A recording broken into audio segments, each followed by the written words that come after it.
Welcome to Storybean, where every story begins with real story.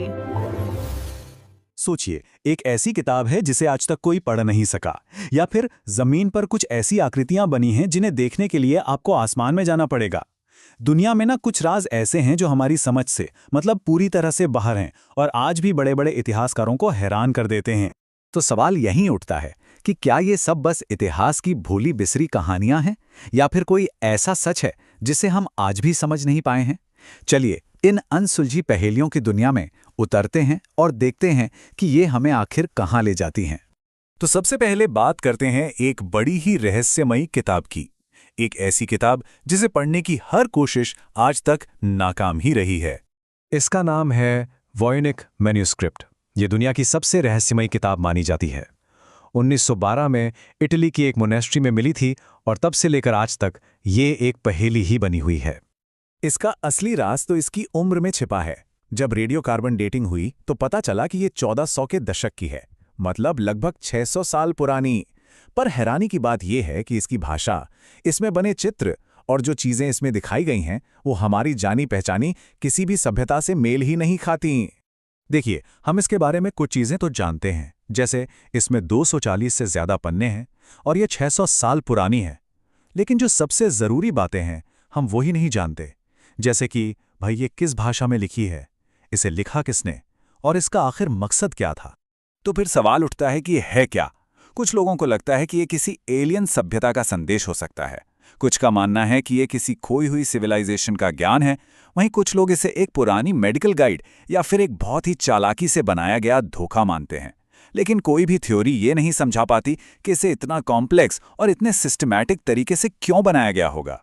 और ये हमें एक बड़े सवाल पर लाकर छोड़ देता है, क्या हम किसी दूसरी दुनिया के ज्ञान को देख रहे हैं जो सदियों से हमारी आंखों के ठीक सामने छुपा हुआ है। अब यहां से चलते हैं एक ऐसी जगह पर जहां एक पूरी की पूरी सभ्यता ने ऐसी कला बनाई जिसे वो लोग खुद कभी देख ही नहीं सकते थे। ये है पेरू के नास्का रेगिस्तान में बनी विशाल आकृतियां, जिन्हें नास्का लाइन्स कहते हैं। ये एक यूनेस्को वर्ल्ड हेरिटेज साइट भी हैं। ये रेगिस्तान की जमीन पर उकेरी गई हैं, बहुत बड़ी बड़ी आकृतियां। ये एक बहुत ही हैरान कर देने वाली खोज थी जो 1930 के दशक में हुई, जब ऊपर से प्लेन गुजरे।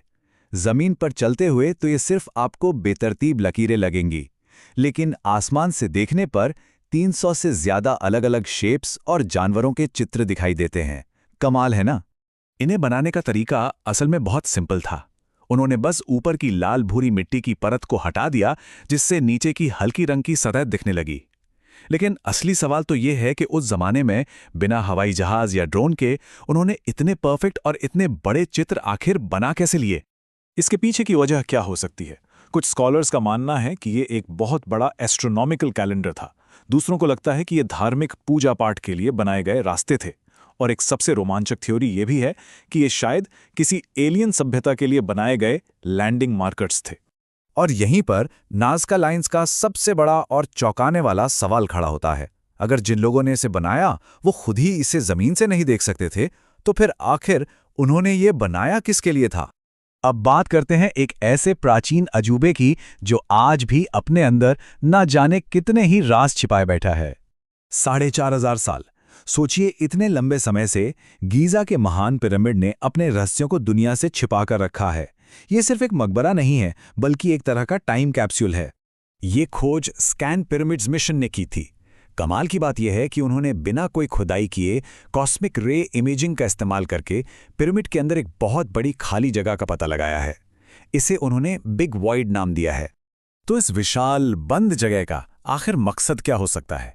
क्या ये किसी फराओ का असली मकबरा है, या फिर खोए हुए ज्ञान का कोई खजाना, या हो सकता है कि ये सिर्फ कंस्ट्रक्शन के दौरान इस्तेमाल की गई एक खाली जगह हो। ये रहस्य आज भी कायम है। चलिए अब एक ऐसी चीज को देखते हैं जो ये बताती है कि हमारे पूर्वज शायद हमारी कल्पना से कहीं ज्यादा एडवांस थे। 1901 में ग्रीस के पास समंदर में गोताखोरों को एक जहाज के मलबे से ये अविश्वसनीय डिवाइस मिली। पहली नजर में तो ये सिर्फ जंग लगा हुआ एक मेटल का टुकड़ा लग रहा था, पर असल में ये एक ऐसी टेक्नोलॉजी थी जो अपने समय से हजारों साल आगे थी। ये कितना कॉम्प्लेक्स था, इसका अंदाजा आप इसी बात से लगाइए कि ये सूरज, चांद और बाकी ग्रहों की पोजीशन को कैलकुलेट कर सकता था। ये सूर्य और चंद्र ग्रहण की भविष्यवाणी तक कर सकता था। और तो और ये ओलंपिक गेम्स की तारीखों को भी ट्रैक करता था। इसमें 37 से भी ज्यादा छोटे बड़े गियर्स थे जो आज की घड़ियों की तरह काम करते थे। तो सबसे बड़ी पहेली यही है, अगर इस तरह की टेक्नोलॉजी 2000 साल पहले मौजूद थी तो ये ज्ञान अचानक से गायब कैसे हो गया और फिर 1000 साल से भी ज्यादा समय तक दोबारा सामने क्यों नहीं आया? हमारा आखिरी रहस्य एक ऐसी चीज है जो विश्वास और विज्ञान के बीच की रेखा को कह सकते हैं कि धुंधला कर देती है। यह है ट्यूरिन का कफन। अब यहाँ दो बातें हैं। एक तरफ 1988 की कार्बन डेटिंग कहती है कि यह कपड़ा लगभग 700 साल पुराना है, मतलब मध्य युग का।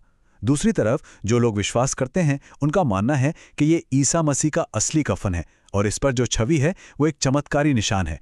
वो लोग वैज्ञानिक नतीजों पर भी सवाल उठाते हैं और ये बहस आज भी उतनी ही जोरदार है। तो इन सभी रहस्यों को जानने के बाद हम किसी एक जवाब पर नहीं पहुंचते, बल्कि एक सवाल पे आके रुक जाते हैं। क्या हमारा इतिहास वाकई उतना सीधा और सरल है जितना हमें किताबों में पढ़ाया गया है, या अभी भी ऐसे कई राज हैं जो हमारी समझ का इंतजार कर रहे हैं? Thanks for watching Storybean. See you in the next stories.